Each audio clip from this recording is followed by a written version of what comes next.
What's up, Kingdom? Did you know you can use chromatic orb to create electrified water and then evaporize this water with fire spell to make electrified steam? At the same time, your enemy will be wet. So when you are attacking him with water elemental, this enemy will be chilled. And when enemy chilled, they are vulnerable to cold damage. But why use cold when we can do a little bit more water to make our enemy frozen and vulnerable to force damage to basically disintegrate to ashes? That's pretty big combination, but I show you today a lot of cool combinations that is more easy to use and will make your Baldurs Gate 3 walkthrough a lot more fun. Let's go! And we will start with Cantrips. First of all, how to actually combine your spells. Main stuff that you need to know is initiative. That's initiative tracker, and if any enemy between you and your teammate, your party member, you need to destroy them first. This will combine your party members together and you can make this combination on the same turn. So most basic cantrip is Fire Bolt, and the best combinations of course will be with something that can utilize fire. For example, another level 1 spell, Grease, that will make grease surface beneath your enemies.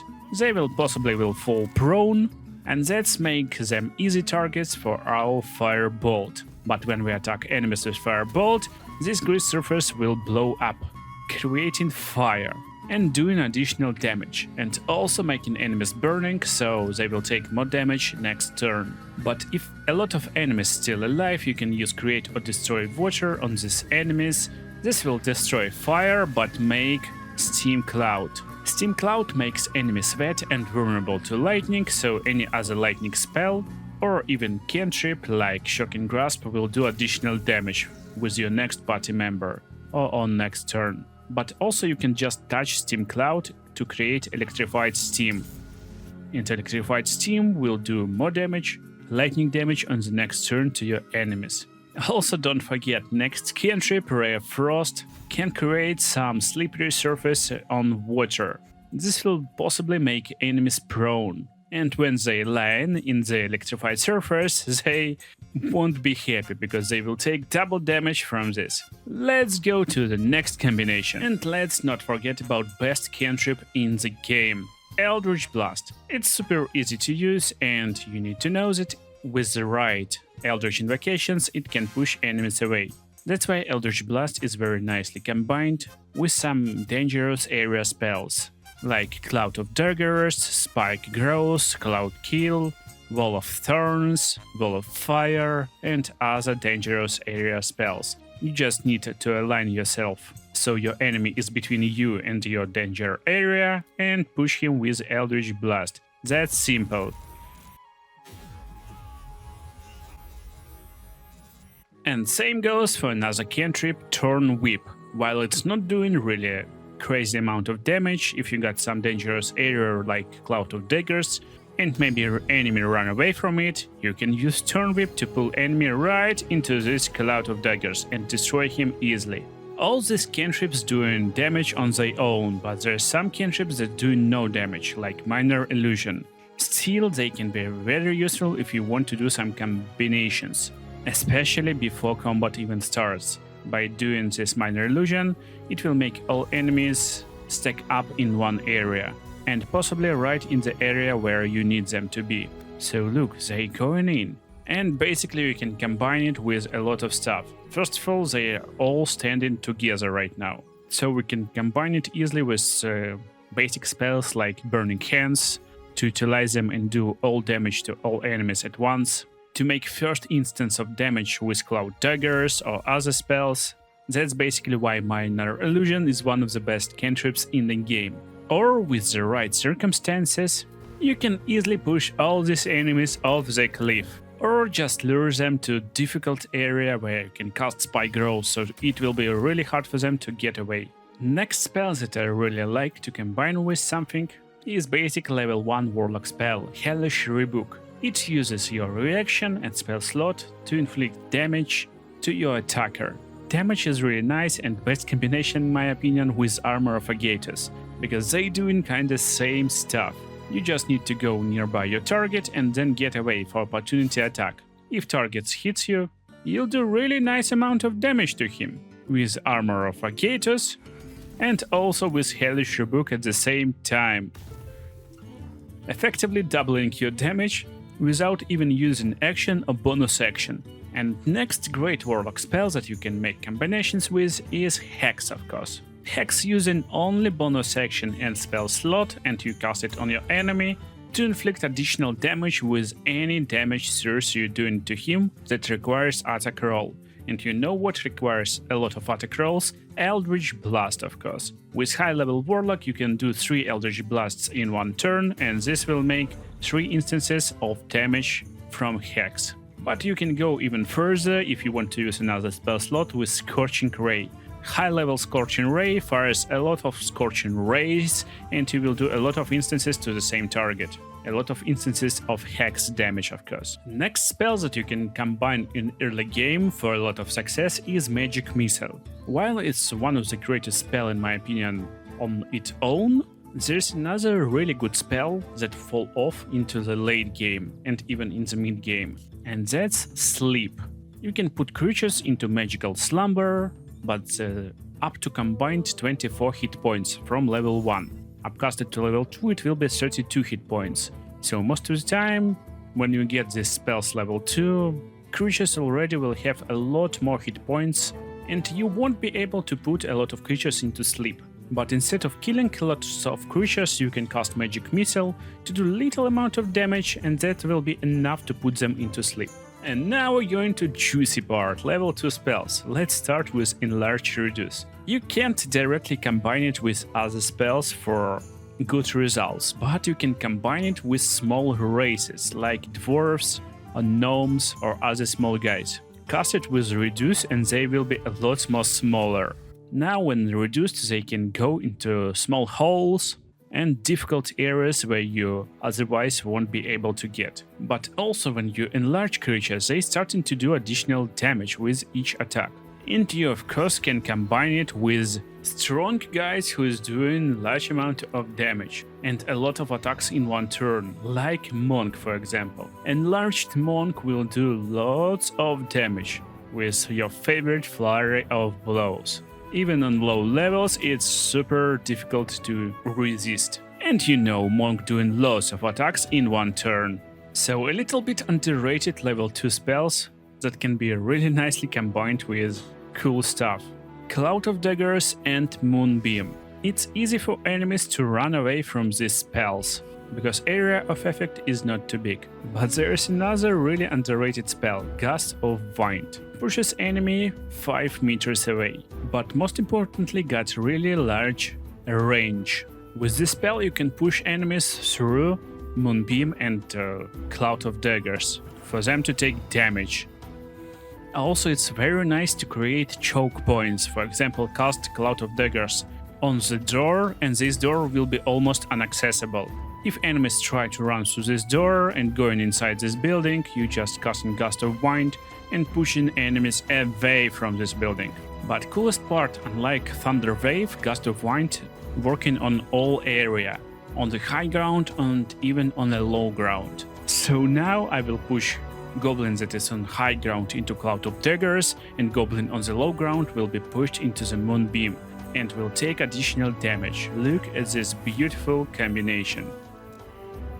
Also, most of the time enemies don't run away too much from these Moonbeam's areas, so don't forget you can use Thorn Whip as action to pull them through Moonbeam, but this will use your action. So never forget, you got completely free bonus action Shove, and just shove enemies into the Moonbeam or Cloud of Daggers. Also you can push and pull enemies into Spike Growth, really powerful druid spell. So again, combine it with something like Thunder Wave to push enemies into the middle of these spikes and they will take large amount of damage. But there is one more secret level 2 combination that can win you a lot of fights completely free. Just open the door and cast Spike Growth inside of the building. Most buildings is a lot smaller and Spike Growth will cover all area inside. And now all you need to do is to close this door and cast Arcane Lock. This will effectively lock this door and make it inaccessible and unbreakable basically. Your characters basically can unlock this door, but most enemies won't even try. They will be locked inside and won't understand what they can do now to survive. Next level 2 combination is really rare, but if you manage to pull this off, it's doing crazy amount of damage. Very useful against bosses, basically against enemies who got large amount of health points. First of all, you need to make enemies wet with create or destroy water. Now our enemies is vulnerable to cold damage because they are wet. And also don't forget they are vulnerable to cold and lightning damage. But instead of doing this type of damage, first of all you want to do another underrated spell, Phantasmal Force. It's doing psychic damage every turn while you're concentrating on it. Damage is not really big, just 1d6. That's why this spell is pretty underrated.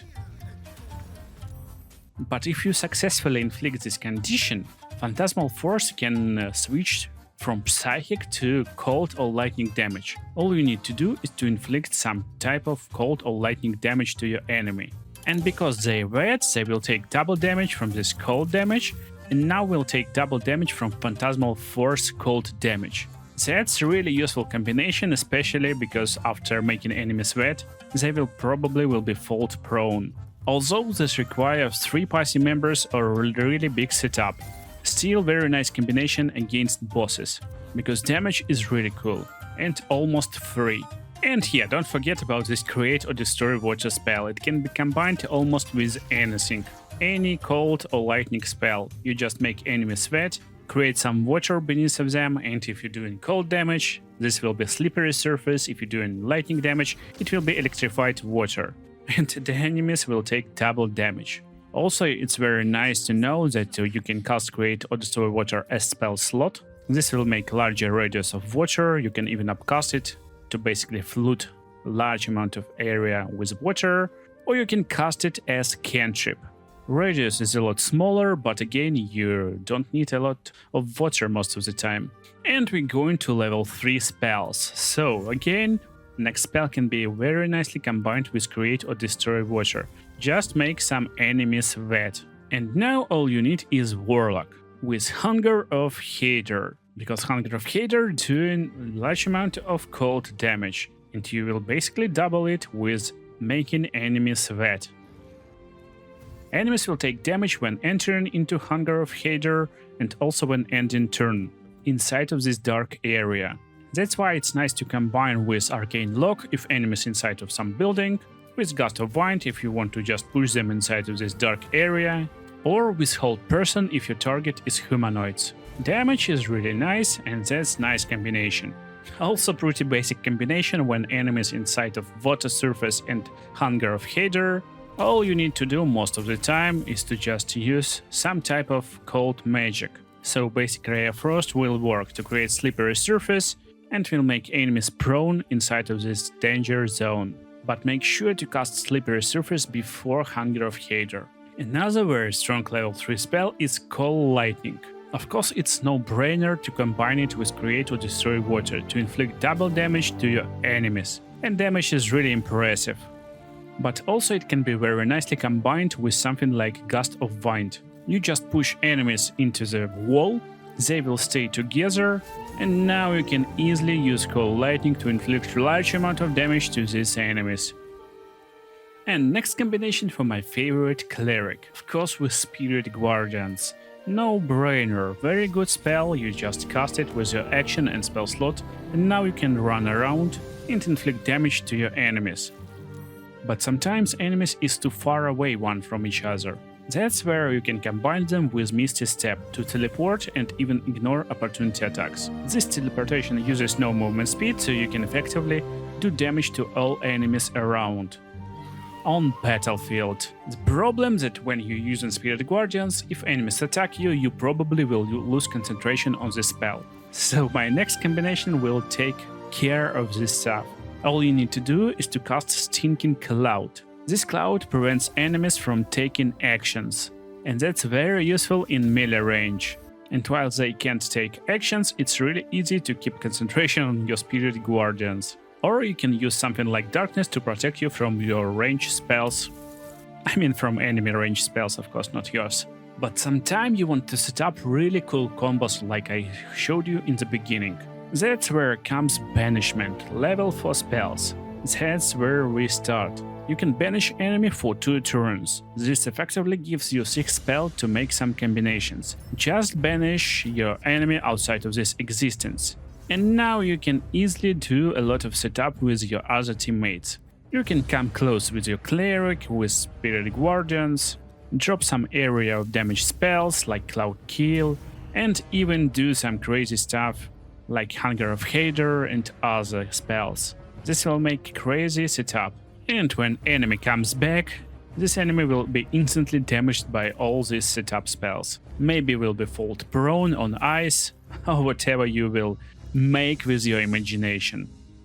So, next spell is really not so popular. Everett's Black Tentacle. It's not doing nice damage for level 4 spell, but there is cool and nice uses of the spell. This spell will make hard terrain for your enemies. It will be really hard to get away from these Everett's Black Tentacles. And when the enemies taken by Black Tentacles, you will have advantage on attack rolls against them.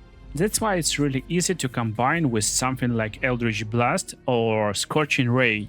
Basically any spell that uses attack roll and fires large amount of rays. So yeah, it's Scorching Ray or Eldritch Blast. Another good level 4 spell is Fire Shield, and we will be using cold version. You just cast it and then choosing Fire Shield Chill. Whenever someone hits you, you're doing cold damage to attacker. Pretty easy and basic spell. But if you combine it with Armor of Agathos, your character will be almost unkillable and will inflict around 40 damage on hit. I mean when enemy hits you. And to increase damage that enemy will take, you can use Create Water on this enemy to make him wet. Now enemies is in real danger.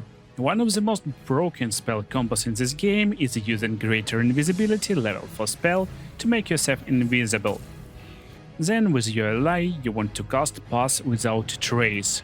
This will help you doing stealth checks. And now every time you're attacking with your spells or weapons, you will succeed on stealth checks most of the time, so you can keep invisibility and doing damage at the same time, even destroying armies with fireballs and scorching rays. I told you that sleep fall off really fast, and even on early levels you already can't use sleep level 1 to put into sleep basic enemies on hard difficulty. But if you use level 4 polymorph, you can convert enemy into the ship. Ship will have 3 hit points. And now you can easily put this ship into sleep mode. Easier than take candy from a baby. Sleep ship is sleep. And we go into an end. Level 5 spells. Cloud Kill, really powerful damaging spell. And of course you can combine it with already known pushing spells. Like Thunder Wave to push enemies inside of this Cloud Kill, so they taking damage inside, or Gust of Wind, or even Eldritch Blast, because you can switch and pick targets separately with Eldritch Blast and push multiple targets into this area easily with just a cantrip. Most of level 6 spells will be the same. If you want to combine them, you're basically combining Wall of Turns and other stuff with pushing spells. Chain Lightning, level 6 spell, you can combine it with Twin Spell Meta Magic. And now you can cast 2 Chain Lightnings at the same time for a really large amount of damage. But if you want some cool and interactive ways in the end game instead of just doing damage, you can make some cool combinations with Arcane Gate. You just creating one gate at one place and far away second gate. Now you can easily go back and forth between these 2 locations, and everyone can use these arcane gates. All you need to do right now is to just run away from enemies through Arcane Gate. Because enemies can use Arcane Gate too. And all you need to do right now, make it impossible for enemies to engage you. With difficult terrain spells like Spike Growth, block areas with Cloud of Daggers, and other area spells. Push them away from easy paths with something like Cloud Kill. And now just hold the line. That's my favorite Baldur's Gate 3 spell combinations. I hope you enjoyed this video and see you in the next videos, guys.